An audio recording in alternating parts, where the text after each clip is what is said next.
while tripping, I felt like I could see the curvature of the earth at the end of like the horizon.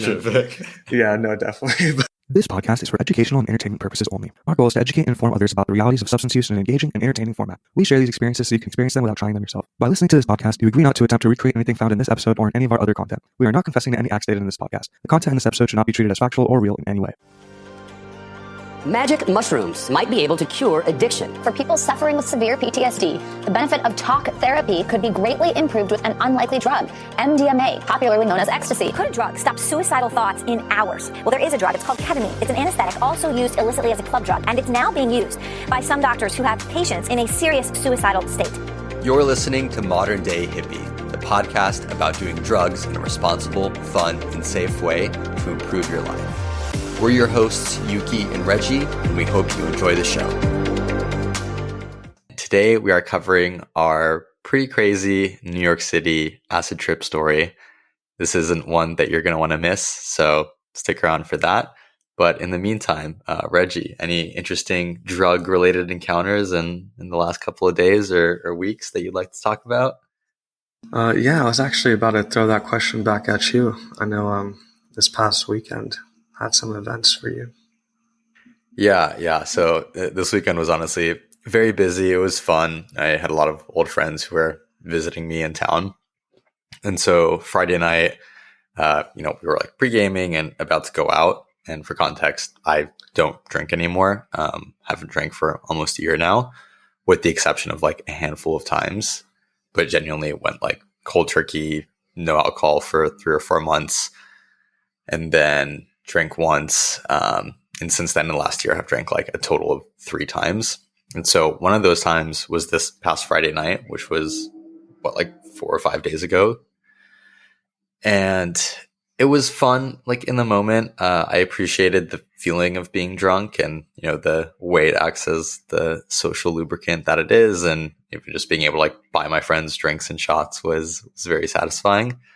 But man, the next day I felt like absolute ass. Part of it was the hangover, but I think having been sober, especially from alcohol for a long time, I started to realize the brain fog that it leaves on your mind over a longer term. It even feels like now, about 5 days later, my mind is still a little bit dull. My body is still kind of in recovery mode. And I don't like that feeling. Like it's really crappy. And it's strange having it feel so acute, especially after not drinking for a while and realizing, I think, the effects that it has on my body. I think has made me even happier to not drink in the future and try to do it even less than like the once a quarter or so that I've been doing so far. Then Saturday night was out with a couple of friends. And we each did like a key bump's worth of Coke. Wasn't much, but because that night I did not drink at all, I think just only being able to feel that sensation for the while that it lasted was honestly pretty nice. Like didn't do a whole lot. So I wasn't like crazy wired or anything. Just felt like good, felt solid, enjoyed the experience and just having that kind of like unaltered by any other substance, particularly alcohol. And then the next day I didn't have like a crazy hangover or anything. Like I felt pretty normal. I felt fine. And this is not to say that Coke is better than alcohol, but this is to say that I think as a society, we don't think enough about the implications of the amount of drinking that people do on average. Yeah, it's actually pretty interesting that you bring that up because I had a pretty similar experience this past weekend as well, but not with alcohol. Actually with eating meat and dairy because I've been vegan for a while now. But I decided to cheat on my diet because there was a special occasion going on. And the brain fog is just intense. And it's one of those things that like you don't realize how much you're abusing your body until you stop abusing your body. Right. But when it comes to like diet or alcohol or, just even some drugs, like we gotta realize we are abusing our bodies by doing these things sometimes. And it has its implications and, our bodies get used to it, but it's not a good thing. And the sharpness is really something that you start missing whenever you have that brain fog. Yeah, honestly, I think 2 months after I stopped drinking cold turkey, and that was after drinking a few times a week, man, I never felt better. Like legitimately, I felt great. And having not been drinking for most of this year, save for the times that I have drunk, plus like the couple of weeks after that, I've felt fantastic. And I honestly don't miss drinking. It's, and now like being able to tell how much duller it makes me want to do it even less. And like, it's fun. I do enjoy being drunk, but I think it's just not worth all the other kind of damage that it causes. Like even start of this week, I've been good about getting up pretty early, getting in some early exercise, like building good habits. And I just feel a little bit duller, a little bit slower, and it's so frustrating.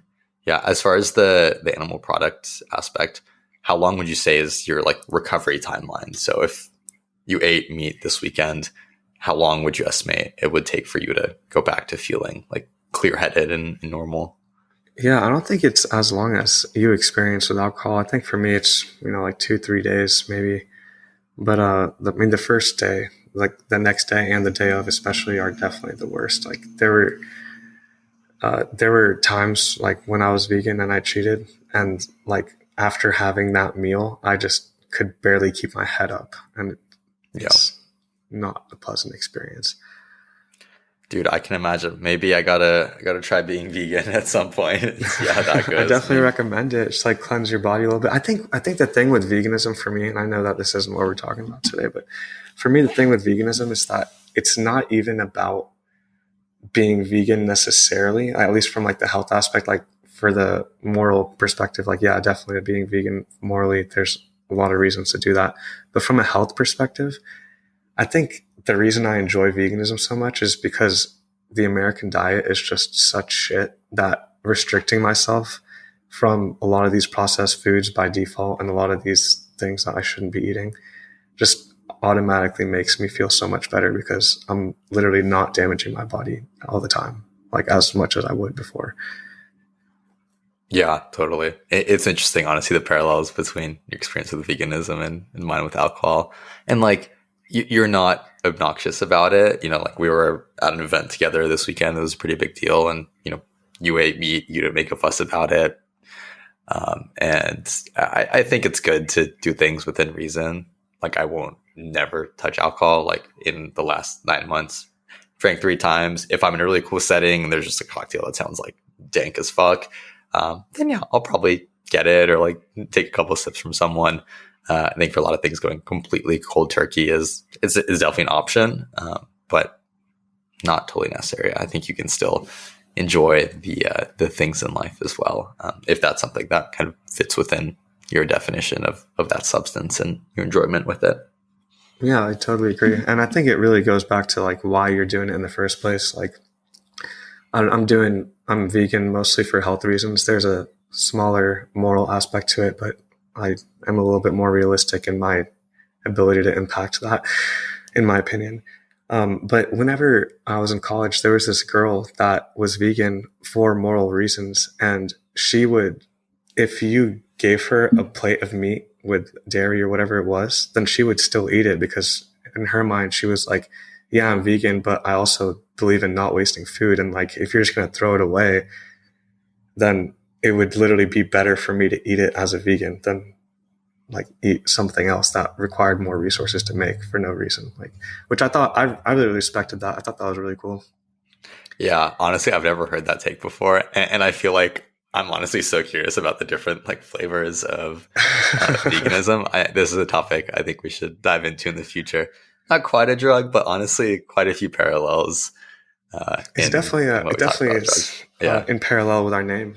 That is very true. Honestly, great point. Okay, well, let's jump into our main story today, as we promised, our New York City acid trip. I will let Reggie set the scene here, and we got quite a few pit stops along the way to get there. Yeah, so this was a trip a couple of years ago where Yuki and I were invited to a conference, and it was in New York City. And conference aside, after the conference, we went to this bar randomly, like with my cousin and one of our other friends. And we were just chilling at this bar, and we met these random girls. We're talking to them, it's cool. We're chilling, whatever. And we had earlier gotten gotten some acid that was quote unquote double dipped from this Russian guy that we met in New York. and, and we went, without telling the girls what we were doing, we just went into the restroom and, tried to split up this tab of acid. Now, as some of you may know, splitting it up is not that easy. Yeah, and for context, so this conference ended on a Sunday morning, and our flights out were on Monday midday, and we was just like, we'll book later flights. We'll have an evening in New York to explore and just do whatever. And so it was the two of us and then two of our buddies. And so when we go into this bathroom, it's like three dudes going into a bathroom stall. Obviously, a little tiny square of cardboard that was supposed to be this like god tier acid. And yeah, they were like, "Oh, it's like 3 doses in one tab," and I'm like, "Okay." yeah. And so we literally put it on like the top of the reservoir of the toilet. I think we're trying to like cut it up with like we brought like a butter knife from like the restaurant or something to try to split it up. Yeah, and it was pretty bad. We ended up splitting it into 3 pieces, but I know for a fact Yuki got a decently bigger piece than the rest of us did. More on that later. But anyways, we take it. We get back to the girls. We're talking at the bar. They don't know what's going on. Yeah. And also, dude, this is like 10:30 p.m. on a Sunday night in the city that never sleeps, which honestly, it was a very chill night. Like there was not much going on. Yeah, for real. So yeah, we leave the bar and then we're just walking and then, we're at the bar for a while, probably like another 30 to 40 minutes. After we dosed ourselves, and then we're leaving the bar, and then we're starting to feel it, like when we're sitting down, and when we're leaving, and one of the girls that we were with is like, "Oh, you guys are acting kind of weird. Everything all right?" And I forgot. I don't know why we said this, but one of us was like, "Oh yeah, we just took some acid earlier when we were at the bar," and they're like, "Oh, you guys are having that kind of night," and then they left. Yeah, and I think that was like the second bar we were at as well because it was like the nightcap. Oh yeah, that's right. Part of the night, but yeah. And didn't your cousin like hang out with him a little bit more? Yeah, I think so because me, you, and our third friend, or our other 2 friends left, and then my cousin, yeah, he just chilled with them. Good. I never really asked him what happened, but maybe I will later. There you go. Yeah, and then it's just, we got our squad together. We're like coming up on the acid. We're like, all right, like, what do we want to do with this? How do we make the most of this experience? And, it's already pretty late. I think it's like 11 p.m. by then on a Sunday once again. And stop number 1 was pretty nearby, was this place called Joe's Pizza, which is like a famous New York pizza spot. It's literally the pizza place in the Spider-Man movies. And so yeah, and I just remember we ordered this pizza, and I really want to try it because I'm a huge Spider-Man fan. And whenever I got the pizza, like the cheese just reminded me of plasma for some reason, and I was just eating it, and it was so weird. And it had just like this almost metallic taste from the acid mixed in with like the cheesiness of the pizza, and I think it was decently cold that night in New York City, and I just felt like the warmth of the pizza was just kind of keeping me awake, and it was very interesting. But after we ate the pizza, we then went to the nearby Disney store. Yeah, and so actually this whole adventure was in like mid-February in New York, so it was damn cold. We were all wearing our long coats and our scarves and stuff like that. And the pizza was nice because it was warm, but I think for me personally, and this is something I've heard from other people, is that when you're tripping, like food just tastes kind of weird. Like I feel like my brain separates out the taste of each ingredient and I like experience them separately. So eating pizza just felt like raw tomatoes and like weird raw cheese and then just the grease like by itself, which was kind of the worst part. And like I've had Joe's Pizza before. It was great. I enjoyed it. And I did appreciate the warmth, but I think that was one of the first experiences where I think I had a very acute food experience while on acid, and you realize I'm like, yeah, this isn't so much for me. But I know, Reggie, that you enjoy eating different things on Sykes. And to be honest, I have had like certain snacks that I did enjoy a lot more on Sykes. So yeah, that's I'd say I'd say that I almost enjoy experiencing the foods more so than necessarily eating them. Like whenever I'm on psychedelics and I eat something, I just personally take great joy in experiencing what it's like to eat it while tripping and just kind of thinking about the food more so than like eating for sustainability or to sustain myself rather. Or eating because I'm hungry, because you're never really that hungry on psychs unless like you're smoking weed or something with it, in which case you're just eating because you have the munchies probably. Yeah, that's true. That's fair. Yeah, but after the pizza, like by the time we left, we were like there, like, you know, we're on the trip, like we're like, oh yeah, guys, like full steam ahead. And so the next idea was for us to go to Times Square, which was also, I'm pretty sure we walked there. I don't think it was too far. And so we walked to Times Square. By that point, it's like past midnight. And in Times Square, there's a Disney like merchandise store, like a massive one, you know, super touristy. But it was like literally, I think 10, 15 minutes before it was time for it to close. And already in Times Square, there was like barely anyone out. Like we're 4 out of probably like the 30 people in this entire like giant Times Square area. So we're like, ooh, let's go to the Disney store. Let's see what they got for us on this adventure. I think we were just feeling the vibes. Yeah, and it was really interesting because they had all of these different toys from the movies, the Toy Story movies. And we were just tripping and looking at these toys. And we're like, wait, are these like the toys from the movie that actually are alive? And we were just like imagining like different scenarios within these little displays that they had of different toys, like fighting each other and stuff like that. I think they had like a Star Wars thing or something. But it was a lot of fun. And at least me personally, was trying not to look super visibly fucked up. Yeah, and the part I remember most of the Disney store was that it's on 2 floors, and to get up to the second floor, you take this pretty long escalator, and the escalator, it has these kind of decorations that go over it that are made to look like vines, kind of like you're going into like, I don't know, a forest sort of thing, and they're not good decorations. Like this is not an immersive experience at all. It's kind of just these like half-assed like drawings of vines on some shit sticking out of the ceiling. But dude, in my brain, I was like, we're going through a portal, bro. Like we're going up these escalators into a portal. And on the second floor, like literally some of the clothing racks, like it was like kids' costumes and things. Some of the clothing racks were in these like little made up like castle structures that you could kind of go inside of. And I was like, this is fucking lit, dude. Yeah, it was a great place to be tripping at for sure, especially because there's all that nostalgia, like the nostalgia element whenever you're looking at all these Disney like IPs, I guess, that you're very familiar with from your childhood, and just kind of makes you feel a little warmer in that New York winter. Yeah, exactly. For I think 15 minutes we were in there before they closed, and you know, literally like clearing felt out like the a store. lot longer than that, honestly. Yeah, it definitely did. And by then it was late. Like I don't remember what time it closed out, but we get out of the building. And it's super late on a Sunday night in February in New York City. And I swear we're basically the only people in the Times Square area. Yeah. So, you know, our little squad, we go up to those red steps that, if you know, they're kind of just smack dab in the middle of Times Square. Usually if you go during the day, there's like hundreds of people on these steps, just kind of hanging out, looking at like the lights and the ads and the cars passing by. It's this huge attraction, right? But we were legit the only people on the steps and pretty much the only people in the area.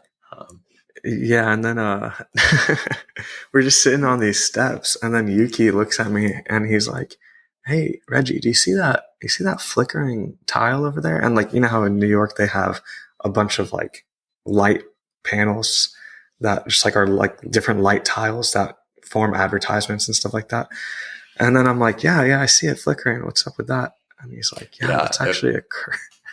It was like a single pixel in the middle of a giant ad that was like basically just like, you know, like glitching out and like not working. And I told the guys, I'm like, oh, you guys haven't heard about this? It's like, oh, this is the cursed tile of Times Square. Like this has been around since Times Square was like first built and these screens were installed. And they've tried to get all these like electricians and engineers to figure out what the problem is with this one pixel so they can show the damn ads properly. And they just were never able to fix it and get it get it right. And so, legend has it that it's haunted, and it's the soul of someone who died in Times Square that's haunting that specific little like 2x2 inch quadrant of pixels on this, giant ad reader screen thing.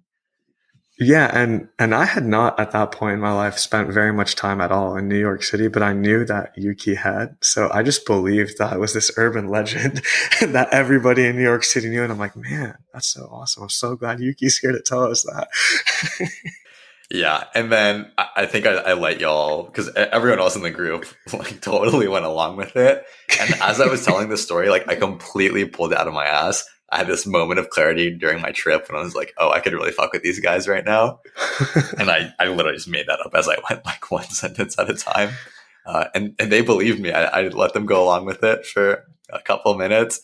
And then at some point just started laughing like hysterically. And they're like, oh my God, like you're fucking joking, aren't you? And if y'all have ever tripped before, y'all know that like whenever someone starts laughing and something's actually funny, which I thought that was really funny, that I believed it, the laughing is just amazing. Like it's just such a great, like euphoric experience when you're just like laughing with your friends. And yeah, and it's so contagious too. Like so I think we were just sitting there laughing for like 10 minutes. Probably looked like idiots in the middle of New York. Yeah. Anyways, after that, we had this great idea of going to the top of the Empire State Building, which was a whole trip on its own. So we like run over to the Empire State Building, and somehow it wasn't closed yet. I think they were like gonna close really soon, but yeah. So I think it closes at 2 a.m. And so we got there at like 1:45. And again, usually huge attraction, long lines. Like there was no line. Like you could buy a ticket, you could go up, and they're like, FYI, it's closing very soon. And it's like $75-$80. I'm like, yeah, this so is like expensive. usually not worth it, but like this is just going to be one hell of an experience and a story. So just like full send it. Let's go. Yeah, and it ended up being totally worth it. Just in hindsight, like 100% worth it. Maybe not if we were sober, to be completely honest. But as people who were tripping pretty hard at that point, it was super worth it. So we buy our like $80 tickets, and then we go up, and they have these elevators that with like this elevator guy, and the elevator guy was like dressed up like super New Yorky. I don't even know how to explain it. Yeah, it's like old timey New York, like bellhop, kind of wearing a maroon suit, like the little hat. I'm sure you guys have seen movies of what I'm talking about. It's like very old timey. Yeah, so it felt like we were like almost in a cartoon or something, because this old timey looking guy who's literally dressed up that way, like on purpose, lets us into the elevator and goes in the elevator with us. And then within the elevator, they have this giant screen, which is pretty much the entire ceiling of the elevator. So a screen on the ceiling. And they have like some voiceover thing. It's like, oh, you're going up or something like that. And then you look up and you just see yourself going up on the screen virtually while you're also physically going up in the elevator. And we're just like tripping nuts and like looking at this and experiencing it and just trying not to like burst out like laughing or something in front of this guy. But the whole thing was just so surreal and like so unexpected, because we thought here like, oh, we're just going to go into like a regular elevator, like whatever. But it was an entire experience. Yeah, they really make it into a whole ass attraction. And we experienced that on like the last run of the day. And I remember when we got to the top, like there are a few other people kind of stationed around the top in the exact same outfits. Those are just the employees, like making sure you're not doing anything like dumb and just doing their jobs. We're like one of the very few people on this observation deck. At that point, it's like snowing. It's freaking cold. But one of the best parts of being on acid is like you don't really feel hot or cold. You just your body, you feel fine just because you're so out of touch with like your bodily needs and what your body is telling you. And so we felt fine. Like I was sticking my hand out like the side through the little like fence thing that makes sure you like don't jump off the building. And I was like, oh, this is lit. I'm just trying to like catch little like snowflakes and stuff. But it was windy as hell, and I just like was like, whatever, this is fine. And I think one of the workers at the top there, as we were leaving, he just comes over and starts like talking to us about the most like random shit. Like, I don't know. Like he was just fucking with us, and he wasn't like, I don't know, like being weird with us, or we weren't like, oh, is he going to like no, we're on drugs. Like he was just saying like random funny stuff, I think, about the Empire State Building. And we're just like laughing a little bit too much. But yeah, I think it was like one of the security guys or something, but he was super chill and we're just chatting with him. He has no idea we're tripping dicks. Like, at least I don't think he did. yeah. And even if he did, then he was the homie. So all good. Yeah, exactly. Yeah, no, that was really cool. And the craziest part of it for me, the part that like I distinctly remember the most from this entire trip, was just the view of the Empire State Building, or the view from the Empire State Building of New York City while tripping. It was gorgeous. And like it's so hard to explain, but it almost felt like you could see like the horizon and you could almost see the curvature of the earth. Like you probably couldn't realistically, but like while tripping, I felt like I could see the curvature of the earth at the end of like the horizon. Yeah, no, definitely. But New York City is also just such a well lit city. Like, there are so many lights everywhere and like advertisements and stuff like that. So it just plays really well with your eyes being dilated. Yeah, and even like with the snow falling, like I don't think I'd ever tripped like in snow like that before. So it was cool. And it wasn't like snow all over the ground, like the ground snow melted, but at that elevation, there was still some snowflakes falling. And that was pretty damn cool. Yeah, it was. So we would then leave the Empire State Building because they're closing. Yeah. And by then it's past 2 a.m. and we're still feeling good. You know, we're wide awake. We feel warm and fuzzy inside. And we're like, you know what, let's just walk around. Like, no direction. Like, there's literally nothing open right now. We're just like, let's just walk around, see if we find anything interesting. And so we take a few random turns, literally have no clue where we're going, where we are. And I think where we end up is kind of on the west side of Manhattan, around where like Hudson Yards is currently, but used to be nothing, kind of just like a shipping industrial area. And it's literally just us, no other people, no other cars, nothing. And at that point, like I start getting a little bit sketched out. Like, I don't know. I wasn't getting good vibes from the area. So I wasn't feeling great about that. And actually in our group of 4, there was one guy who just didn't really, like, he didn't do drugs. He didn't take the acid with us and he had never done psychedelics. So he just kind of like trip sitting us, but also like fucking with us like throughout this entire experience. And I was starting to get especially bad vibes from that as well. You know, it's like 3 a.m. We're walking around like weird shipping area in Manhattan. It's cold. There's no cars. Every time a car does come by, I'm just like, kind of like giving them the side eye. I'm like, what do you guys want? What are you doing out here at 3 a.m? And here we are, a group of like 4 dudes in our 20s, just like walking around. Yeah, and I think I remember that the only cars that I would see, or like people I would see, was like the NYPD cars.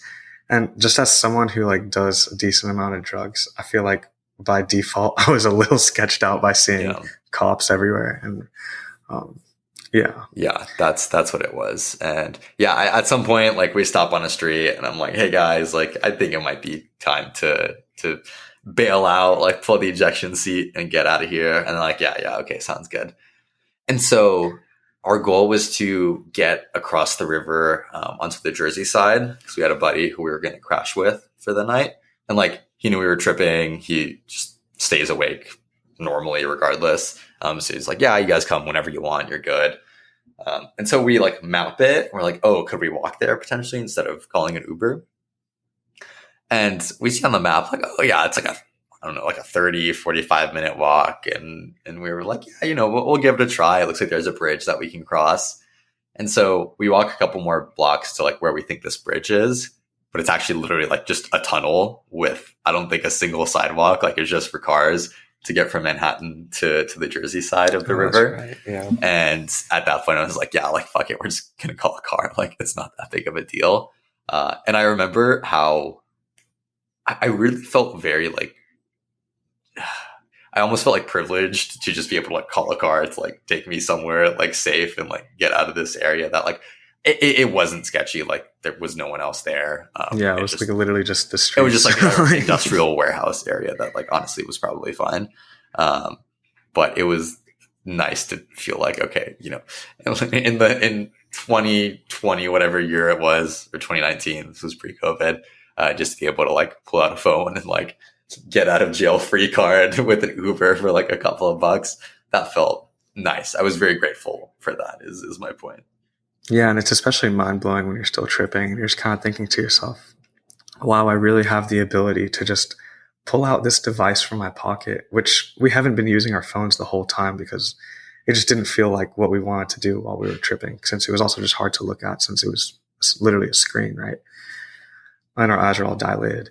And it just almost this mind-blowing thing when you're like, wow, I can really just bail myself out by pulling out this device from my phone and asking a random stranger to come get me. And then they charge me for it, like without me even having to physically hand them any money or anything like that. Like it's pretty crazy. Yeah. And honestly, it's nice to like take a moment to appreciate that, because even in normal life on not drugs, like it's pretty crazy that we can have that experience, and that's kind of the norm now, that we trust strangers in their cars to come pick us up usually. Yeah, most of the time really is it works norm, out all right. Yeah. And it's cool. I do think that psychedelics really help you reflect on those things and kind of make you appreciate things that you take for granted a lot of the time, which is one of the things I appreciate most about psych. Yeah. I mean, that for me is one of the biggest benefits. Like, that's why I take shrooms as often as I do. It is such a good mental reset and takes me out of the brain space where like I might be thinking about work or about something I need to do in the back of my head, and I can't be like fully present, even if I'm just watching TV or doing something enjoyable. Whereas when you do that under the influence of psychedelics, like you're just there, you're having a good time.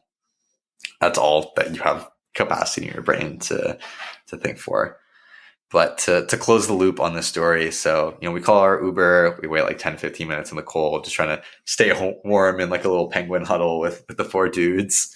The Uber comes, the ride was very unmemorable, like it was totally fine.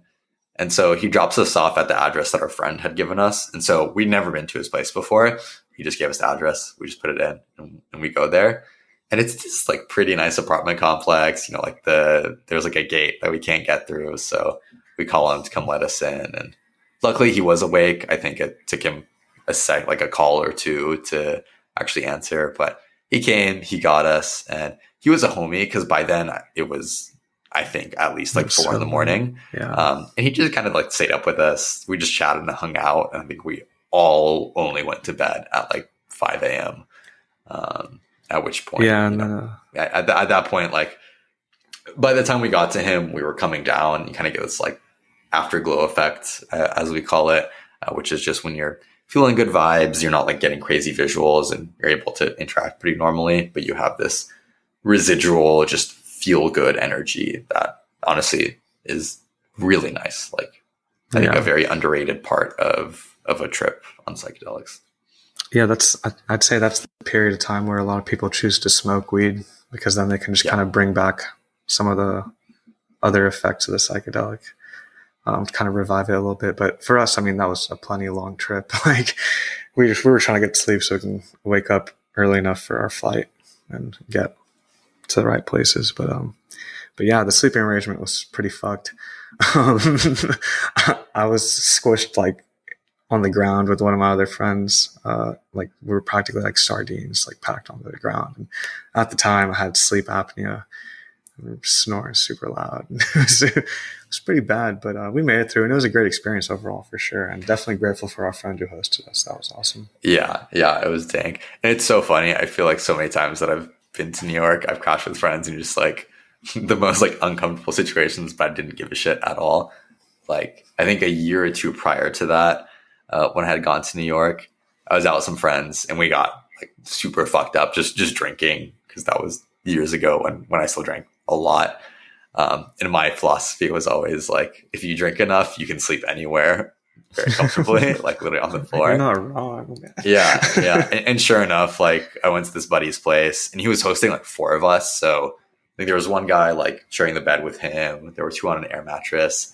And I think he had an air mattress for me, but for whatever reason, I was just like, just give me a towel. He literally gives me like one of his bath towels. I just put it on the hardwood floor, like just spread out flat. And I just go to sleep on it and slept there for like a couple of hours. And I had to wake up really early and go catch a train. But yeah, good times in New York City for sure. Yeah. Yeah, but that is the extent of our New York City acid trip story. We hope you enjoyed it. If you did, please feel free to leave the podcast some love. Let us know how we're doing. And we hope you stick around for the next episode, and we look forward to seeing you then. Thank you guys so much for listening. We really fucking appreciate y'all. If you want to show us some love, it would actually mean the world to us. If you're listening on YouTube, drop the video a like and the channel a subscription. And if you're listening on a podcast, just leave us a quick rating. These few seconds of your time go a really long way in helping us out. If you want to hit us up with questions, episode ideas, or anything else, you can reach us on Twitter at MDHpod or email us at mdhpod@gmail.com. Finally, we're just getting started with the pod, and our promise to you is to make every episode at least 1% better than the last.